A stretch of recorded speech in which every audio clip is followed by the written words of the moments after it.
to the Sloppy Lab. Uh, we are here outside of our usual stream slash recording time with a new voice to the show. So very excited to welcome one of our uh, NKFL Diamond members onto the stream and recording for the first time. Welcome, Kveld. How are you? Hello, very nice to be here for the first time, as you said.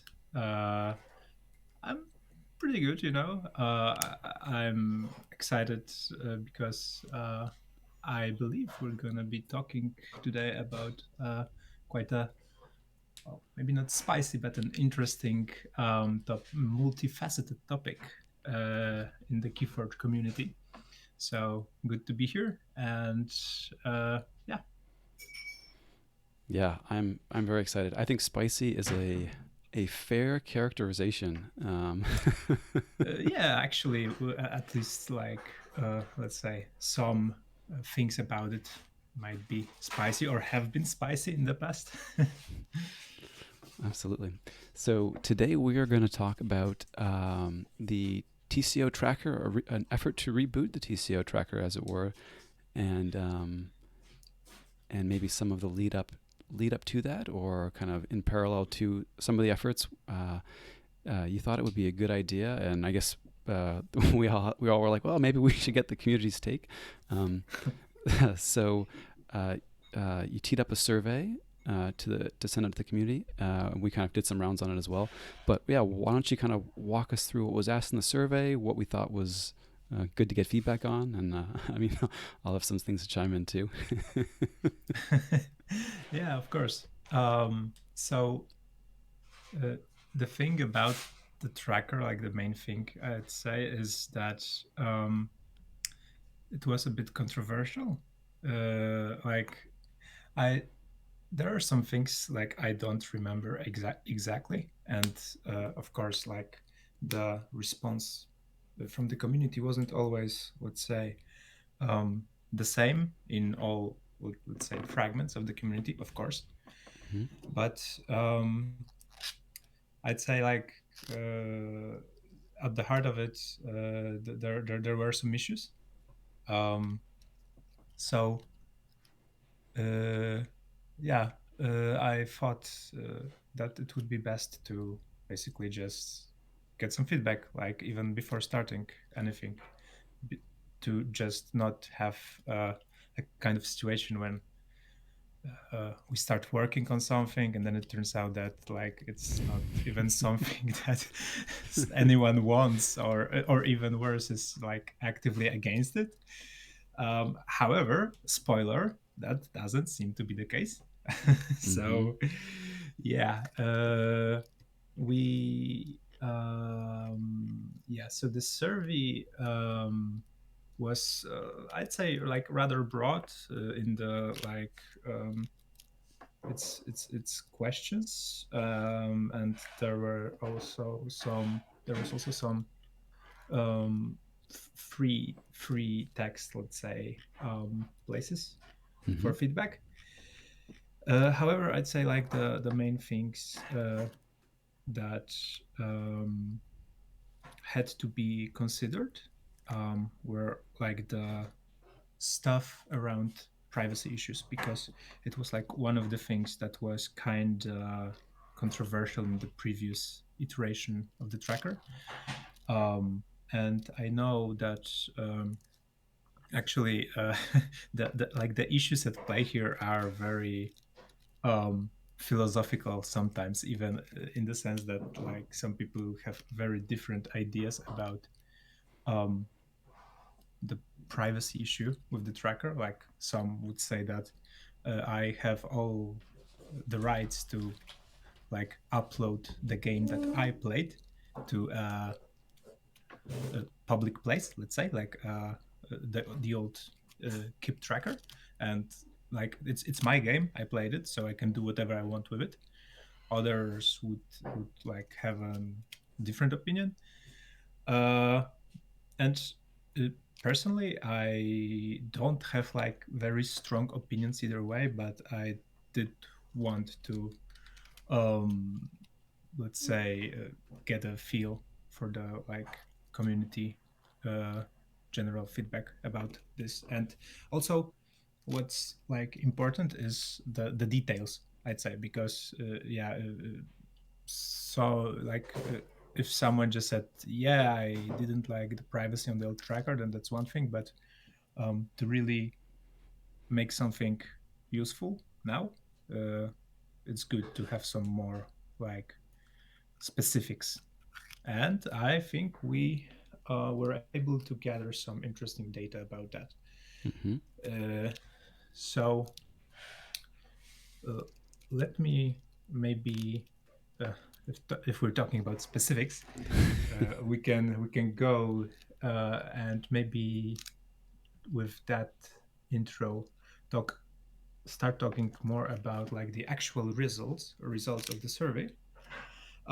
First thing, like the most basic one, there was like the first question was just a simple: do you even want a tracker? Because like um, I would have imagined that yeah, people would want some kind of functionality like that. It seemed to be quite useful, especially for the replay functionality for people. And yeah, it seems that like oh yeah, we got over 50 responses for the survey, so that's, I feel, quite a nice sample from the community. Mm-hmm. um yeah, and like the vast majority of the respondents would like the tracker to be back. Only only two people said no out of the 50 plus people. Mm-hmm. And I So think sorry yeah, to jump in there too, but yeah, of course.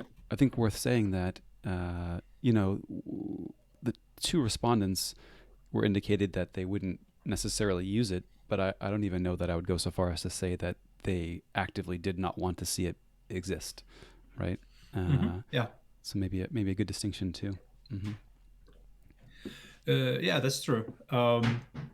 Like I'd say that in some sense, maybe like this kind of question could even be a formality. Like I don't imagine many people, like you said, actively not wanting a tool like that to exist if it's, let's say, implemented in a way that's not like awful, maybe. And like as long as like efforts are made to not be controversial, I guess, and like respect the wishes of people who use it, then I suppose there's no real reason to not want it. So yeah. Mm-hmm. Yeah, maybe foreshadowing a little bit, but I think yeah, the privacy concerns are where a lot of the a lot of the well, the majority of the concerns do lie, and even that is something that you could expand on. But we can kind of get into that too.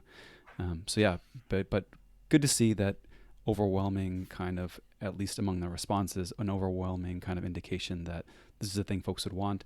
I mean, I know like you're in the business of software development. I'm in the business of software development. I've spent multi-year efforts on things, and then you're like, well, you get to the end, maybe the market isn't as excited about this as you want, and like, oh, that happens.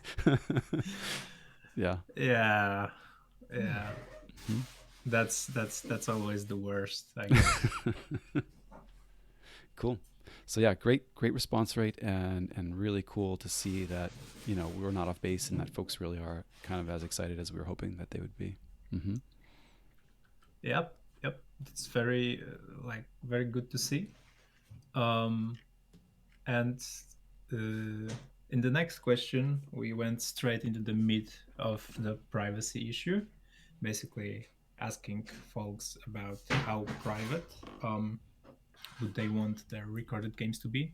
And uh, this question, like I'd say it could be maybe interpreted somewhat differently by different people. However, still, I believe that what we've got here, which I'll talk about in a second, um, connected to some more like free text feedback.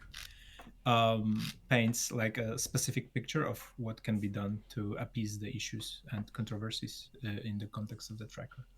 So more than half of the respondents actually said that they would like their recorded games to be accessible to everyone, so they have no issue with their games being public, searchable, etc. So it seems. And then like uh, 48, I think, percent of the people who chose one of the other answers, there were three, Hmm. which were like either fully private, so accessible only to the person who played this game, and the other option, which was the more popular of these two, was accessible to me and others I explicitly share my games with. So private by default, but shareable. And uh, I think, as I maybe foreshadowed a bit, that this data is most interesting when it's connected to the feedback that people um, left in the form of answering, for example, the question of what issues they had with the previous version of the tracker, and like uh, fully free text feedback where we just asked for like, do you have anything to add? And like I won't go through every single answer, of course, but like there were several answers uh, that basically said something like I would like the tracker, or it's a great idea, etc. But like my main issue with the previous iteration of the tracker was like scouting. Basically, it seems that like most people, when at least from the survey, when they say that they had a privacy issue with the tracker, it seems that the meat of it was like scouting players for their, like, let's say, play style, and uh, not having privacy in that sense. So it's, I'd say it's good in the sense that this is actually something that shouldn't be that hard to um, let's say take into account. Like is this kind of privacy issue, I think could be in a reasonably simple way appeased. So that's that's good. That's hopeful for the, let's say, future of the tool. Hmm. Um, Also, kind of like related to that, uh, the other thing that people were saying, like regarding um, privacy in a sense, was well, maybe not privacy per se, but like a related issue was transparency. Uh, there were some voices that mentioned how usage of the data, what data actually was uploaded or tracked, and what was done with it was a bit shady, let's say, or not as transparent as they would have liked. And uh, that's like not very surprising to me. And I think that it's also something that has to be um, really like taken into account and focused on, because it's, well, like we all know that, I think that data is power, basically, especially in large quantities. So like using it, and um, even just like having a system that takes it all and it's centralized into one place, like uh, you have to respect that, I'd say.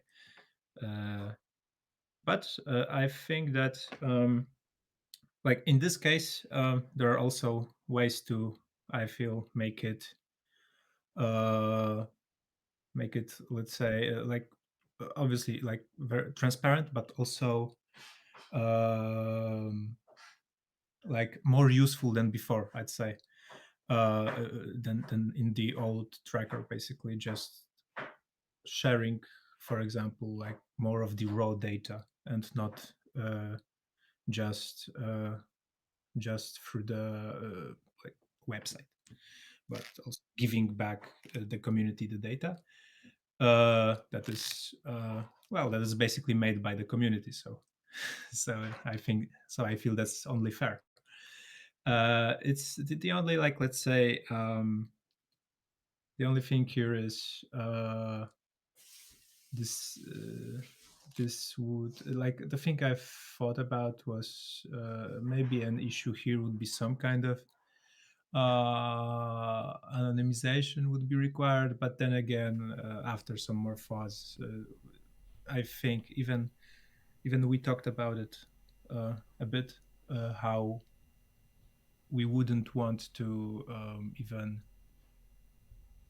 have certain information Mm. um, in the, like, uh, in the use cases, or in tracker working modes that are supposed to be anonymous. Like, we would not like to have that data at all if we want some data to be like anonymized. So yeah. Hmm. Yeah, I know it gives me a little bit of I don't know, squeamish inside to call something anonymous, but then have maybe the maintainers of the data be able to peek behind the curtain. So I prefer to say, you know, here's what we have, here's the raw data if you want the access to it, and finding a way to have that data live in a form where, you know, the folks who are bought into the system are comfortable with, you know, what it contains, but it's still kind of as useful as it can be. And maybe, I mean, you know, maybe that gets at the heart of, you know, what folks want to use such a tool for, and how the issue of privacy resolves to each individual person. You know, there's, okay, scouting, but and this is me personally, I don't worry a whole lot about scouting. I I may be more sympathetic to folks saying, well, I just don't like people knowing how long I take per turn, or you know, Yeah. that sort of thing, or you know, that I'm working or playing during work hours, you know, maybe Okay. that. um, Yeah, actually, I haven't thought about it this well, and I think it, for some people, it may even be like, how do you say it, like, a liability, in the sense incriminating, of yeah. like Yeah. of like it being kind of unlawful, maybe, I don't know, like Mm. that can also be an issue. uh yeah. Well, at some point it's going to be on them too. You know, you know what the tracker does. You know what your responsibilities are for the moment. Well, yeah, yeah, Yeah, of course. Just a random thought. yeah. uh It's funny though, for sure. Hmm. Actually, but you know what, you were talking about, you mentioned, I think, something about the use cases for the tracker when you said the thing Hmm. right now. And actually, like, uh, what really surprised me personally was that in many of the like feedback pieces, where we just asked people, like, what did you not like in the previous tracker, or what would you like to see, etc. uh, there was a lot of feedback that basically said that they would really want all these functionalities apart from the replay Hmm. stuff back, like leaderboards, like the achievements, and etc. Maybe it's because like, I have always been more focused on the replays and related stuff because of the, like, competitive mindset. But actually, people were saying that the achievements and all this, like, let's say, fun stuff was super important for casual players actually, and it's something I haven't thought about, but it seems like also a very important part that should be brought back then, because it does sound like it's a good argument to me, and like uh, it seems it actually is much more important than I thought. Hmm. Yeah, I was struck by this too. There were an awful lot. I would even I haven't tallied it up, but I would say the majority of respondents at some point said, I really liked actually these achievements and play counts per card, and yeah, replays would be great, awesome. But I liked all these Yeah, other things because it kind of like gave me a reason to log in and play things other than my most competitive or when I'm like not doing well. Um, yeah, and one of the things that I like about this approach of making the data more generally available is it doesn't have to be maybe we come at it and say like, okay, gosh, we're really interested in doing the replay functionality. As long as the data is available, the door is open for folks to do that as well. And not to say that we wouldn't, necessarily, but I think that there's a lot of power and there's a lot of things that we haven't thought about that could be really cool. Weren't in the old tracker, aren't on our radar necessarily for a reboot. Um, that would be enabled just by having that sort of data democratized. yeah. That's actually a very good point. uh there are probably a lot of things that uh, we haven't thought about that would be uh super cool. So yeah, Mm-hmm. if that all goes as planned, I guess, or as well as it could, and I hope there are a lot of, like, let's say, third party fun stuff done with this. Yeah, and I think we should definitely be giving a shout out to the ABR folks that we've been chatting with that are also interested in kind of rebooting the tracker, and they've done some work. We've done some work. We're figuring out some collab stuff. So it's just very exciting, and I think just in general there are a lot of really smart folks in the community that really want this to happen. So I feel like we'll figure out a way that'll make it work, and I'm personally super excited for it. Oh yeah, yeah, definitely, definitely. Also, like, it's I'd say it's like uh, it would be really cool to call up on this with, like, people from, let's say, different teams, etc., even from a perspective of, like, having joint stewardship of this, like, it may even let's say be it makes more sense for a tool like this to be more um to be a more collaborative effort, basically. I feel Mm. like it just makes sense, like, so yeah, hoping that we'll be able to do that, basically. Mhm. Yeah, No, absolutely. I couldn't agree with you more there. But again, as a nerd with open source at the heart, uh, this resonates with me. And I want to give yeah, a nod. There's a comment in our chat here from DataForge Stream, also of ABR renown. I want to give a nod to it here. Zoc DataForce Stream says there's another side to scouting as well. So not only what we kind of touched on already, um, but it also gives an advantage to the teams that maybe have the time to take advantage of the data that's out there. And this is kind of a resonant with an idea that we've touched on before. Having data available almost makes you feel bad if you don't use it, right? Like if you leave, like leaving value on the table, and maybe gives an edge to the folks who can. Um, I don't know. How does this one sit with you? Do you worry about giving an advantage to the folks who are able to kind of take advantage of the data, who maybe have a team but don't have someone who's tech savvy or whatnot to really leverage the stuff? Hmm. Well, yeah, that's a very interesting question. Like, first intuition would be that it's probably it's probably something of an issue.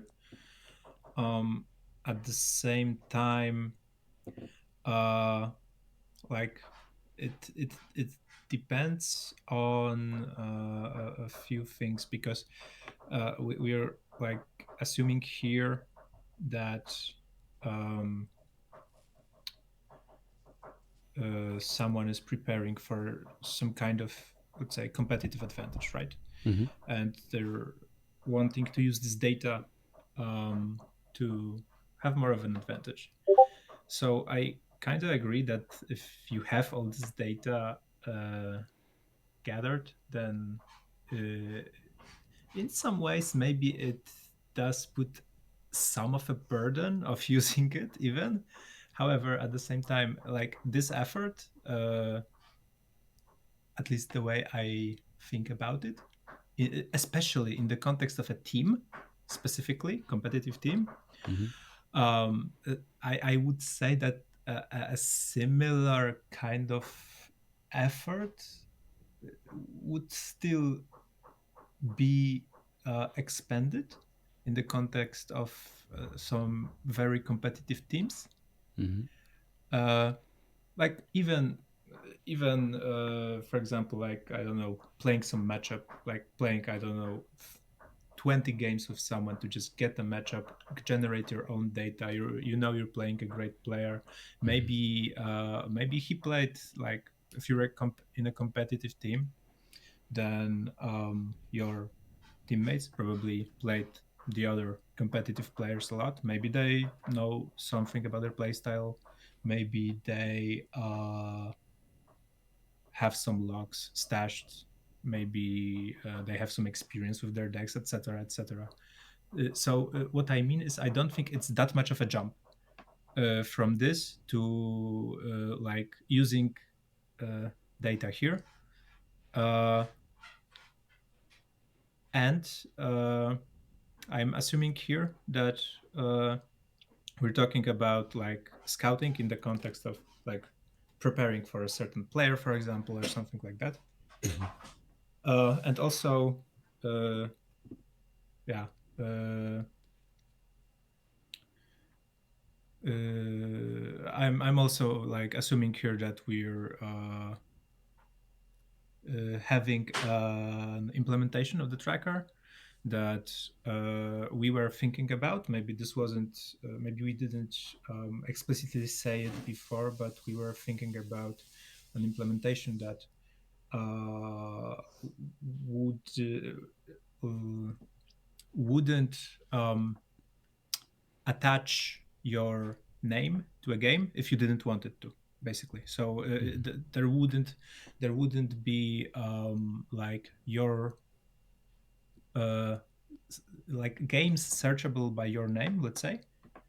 So I want to find last 20 games of Justin Russell playing his pet deck to uh, to see how to beat him. Uh, so yeah, if you didn't actively like opt into publicizing these games from your site, then like these games wouldn't have your name attached to it, to them, sorry. Mm-hmm. And in that case, I think it's fine. Like obviously there are like you can still you could still, for example, use the data to check out uh, games of like, let's say, a specific deck in general, uh, uh, regardless of uh, your nick not being attached to specific games. And Mm-hmm. if it's like your pet deck, then there's a high probability most of these games are yours, of course. But I think that's let's say, well, there are also like technical considerations and like let's say uh, usability considerations and just features in general to consider, like we have to make some trade-offs too, basically, is what I want to say. Hmm. Like, and we can't ever make this perfect, but I feel like doing something like what I've described should be good enough. And uh, I hope it would be also like good enough from the perspective of the like privacy uh, and from the and to not create more issues uh, than the fun it creates, let's say, from that perspective too. Yeah, I would agree. I mean, I think, gosh, the upside to what this represents, at least in my mind, outweighs an awful lot of the awful lot of the potential negatives. Though this is, large part why the survey exists, right? We wanted to make sure we Mm-hmm. didn't have a very narrow focus on how we saw the potential negatives. But and I think I would agree as well that I think the difference in scouting capabilities that would be enabled, this is maybe more of a difference of degree and not necessarily category. Um, and if anything, I mean, I don't have data to back this up, but I might even be tempted to argue that that the floor of the scouting capabilities gets raised much more than the ceiling. So what I mean by that is that the average person right now who's not really doing much scouting or using really any data in their kind of prep gets a lot more advantage than the teams that are kind of doing it currently. And if anything, maybe that gap is closing, uh, then widening. Maybe not. That's kind of my gut take, but I could be off. I can see what you mean, and I would be inclined to agree. I think. Yeah. It's Well, interesting. we'll see, but yeah, I don't think it's like at least my gut feeling is that it shouldn't create like if any issues, let's say those issues that it creates shouldn't be very big, Mm, probably. But of course, like maybe this should go without saying, but in general, I would like to, I think, just gather the feedback continuously. So mm, uh, yeah, mm, just suggest, let's say, an implementation like started, but also not be like laser focused on that without the ability to change things, but also like basically listen to the feedback uh, and hopefully then we can have something that is useful to the a large part of the community at least, hmm. and is not like actively harmful or doesn't incite like unnecessary drama. Well, I think we're hopefully making the right first steps anyway, and it was actually uh, really, I don't know. Can I be really cheesy and say touched by the responses in the survey that said, we really appreciate Oh just yeah, that that you're was making this survey in the first place. So that was cool to see too. Yeah, yeah. Um, but I hope that the approach to kind of mm, keep pushing for transparency, having lots of hands involved in stewardship. These feel like the right sorts of ideas to make sure that we can have this really useful tool. A great learning aid, a great I mean, how many log files do we share uh, amongst the team? And being able to point to Tracker instead is, I mean, even just that alone would be so nice. Uh, but yeah, I mean, I like the idea. Keep it iterative, keep it agile in our approach, as it were. um, yeah, cool, cool. Um, Yeah. yeah, I have to. I should say too. I don't know if you're much of a chess player, Caveld, but I do often think it's hard for me not to draw a parallel to kind of the world that this kind of represents Keyforge dipping its toes into, compared to the world of competitive chess, where every single game is logged, move for move, and accessible to the entire. Anybody who cares to look it up can find pretty much any game that the top chess players have played in a competitive setting, and even in an online setting. Like you can't go into an online platform to play chess and not really have your matches be publicly available. Um, and I I don't know. I would maybe be a little sad if Keyforge turned into like, okay, now the bar is really high and you have to do all of this pre-work and scouting to be competing at the top level.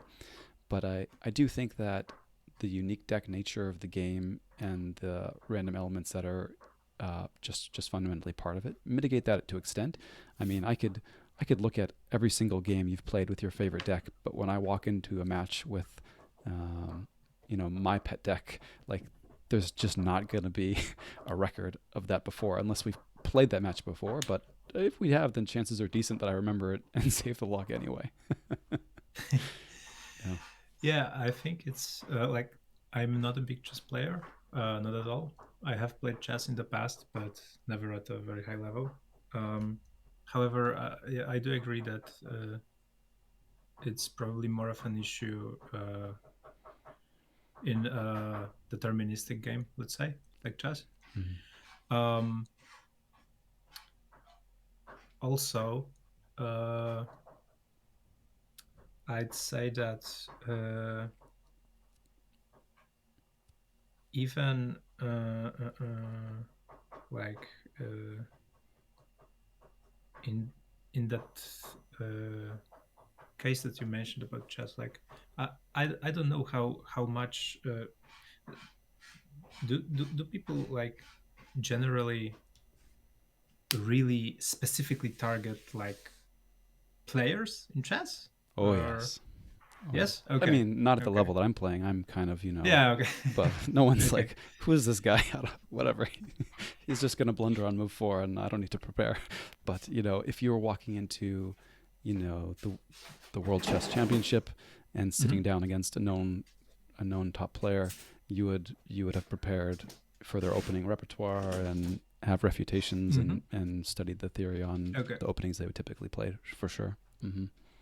Okay. Um, Well, uh, but not the world we that live in. Fortunately for Keyforge, I would say fortunately. yeah, yeah, I would tend to agree, and maybe it's like there are like two sides to this. I would say like one side is I don't think that there's a big danger of it happening, at least in the foreseeable future. But also, this reminded me of an anecdote that a player from my locals told me. Um, uh, when I was just starting the game, playing the game actually. I was getting to know the cards, and I think I've been playing some Kota, and I've learned of Restringantes, and I was like, well, I don't like that card. Like, it doesn't seem very, how to say it, like it seemed like so high variance to me at that time that you can basically just choose a good house and win, or choose a bad house and not do anything. Mhm. And he said something like, I don't know if that anecdote is true, but told me the anecdote of like some um high level player playing a deck with Restringantes. It must have been Kota times, and his opponent didn't mulligan, but left his hand. and he went first, and he went like, I play Restringantes, say logos, and the other person scooped because he had the handful of logos, and basically it was like the point was that they played so many times before that he knew that if the other person didn't mulligan, he probably had a really strong logos hand. So even if he didn't like win at that moment, at the first turn, it would still be like the correct opener of the stress Stringantes most of the time, based on the fact that the other person didn't mulligan. And I'm talking about this because I feel that's also a fun. Actually, that's actually quite a fun part of the game. Like that really only regularly happens like at the high level, I would say. Like this kind of psychological game. Hmm. It's also very interesting, at least for me.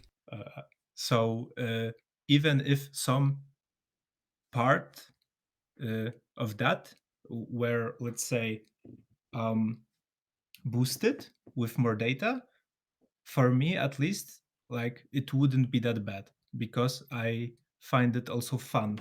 The trying to play around the player himself.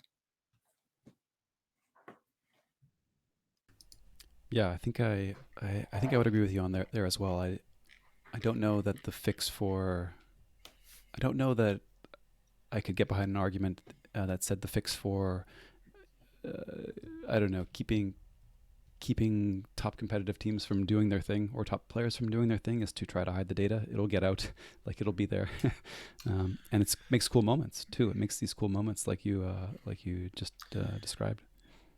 Yeah, also like to go further about what you said about the data, um, it, I think I think it's inevitable that someone will, if the game, let's say, is successfully revived by Ghost Galaxy in the sense that there are regular high level tournaments, etc.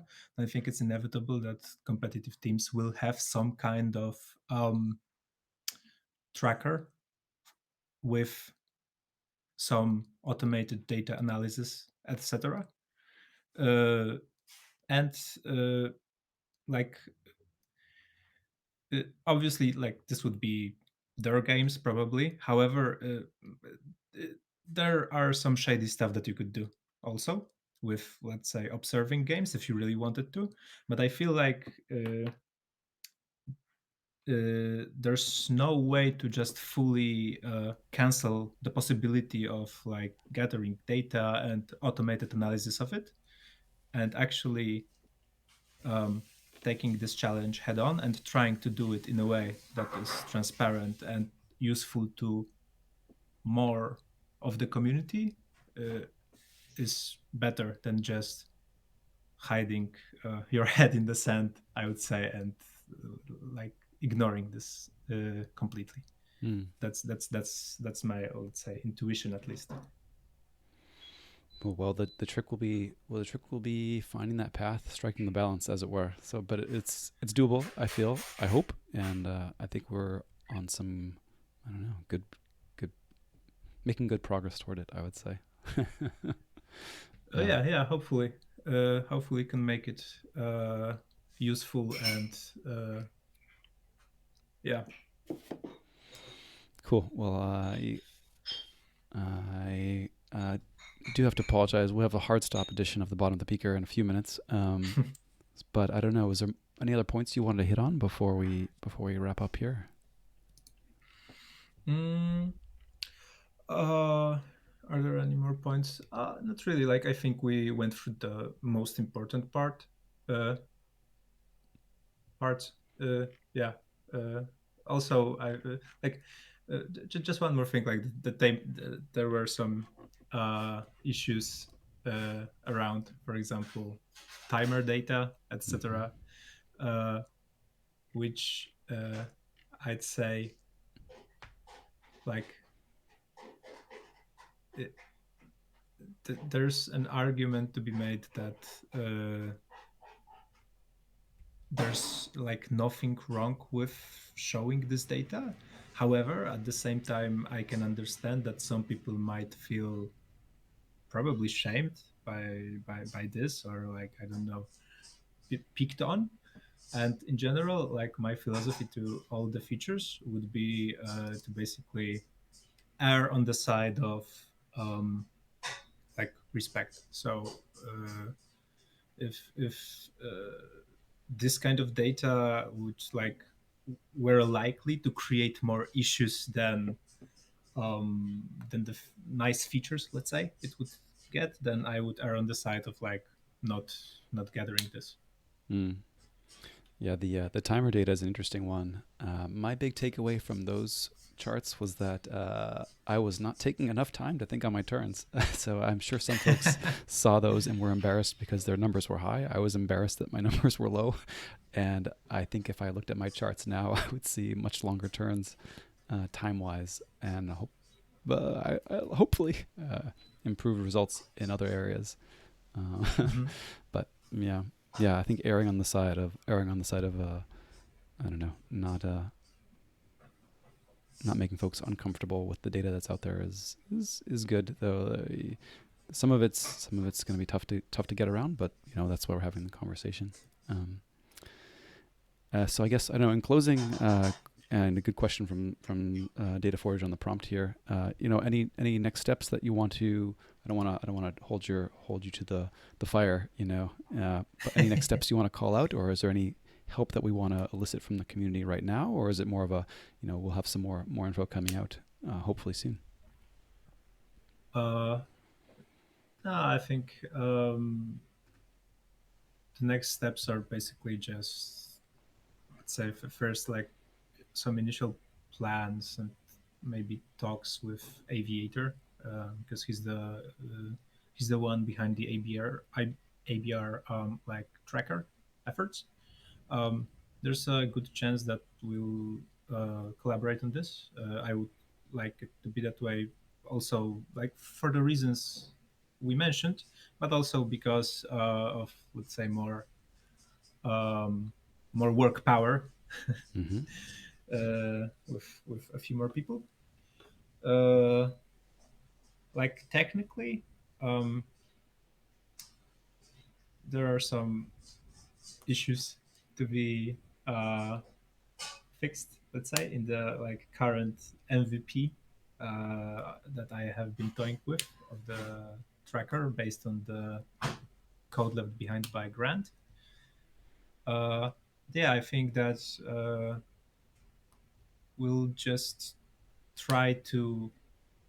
I think that the next major step would be just releasing either like, let's say, uh, either a test or even just like a straight up production, if I can call it like this, with a programming jargon version of, let's say, some minimalist set of features, but with the browser extension and the working server website for that, and basically um, let release that, let people know what we've come up with to uh, get around the issues, and hopefully, like, it's good enough.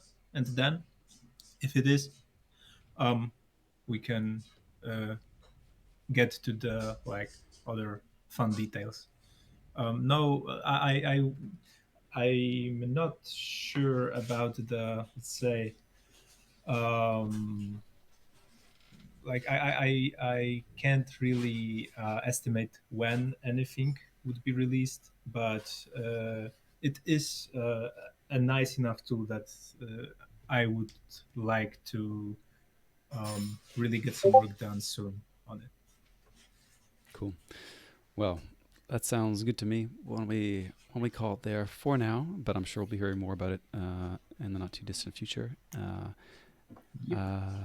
Well, it was a pleasure to have you on. I'm glad that the timing worked out, and we didn't make you stay up into the wee hours of the morning for you to get Yeah. you on air. Do you want to give us a sign off? A sign of a sin. Like a farewell to the listeners, you know. Sorry, didn't hear you. Oh, you know, like a farewell to the listeners, a catchphrase or Oh, something. yeah, Yeah. catchphrase. Maybe I should come up with something. Well, well, thank you all for watching. Also, many thanks to the community at large for all the thoughtful responses to the survey. Because, like, without it, it wouldn't have happened in any way. And the info is always good, even if, let's say, I don't know, even if something happened and we didn't finish the tool or something, then this kind of information, I'm sure, would be useful even in the future. So thank you all. Thanks to everyone who responded to the survey. Awesome. Thanks everybody, and stay sloppy out there. Bye, y'all. Yep. See ya.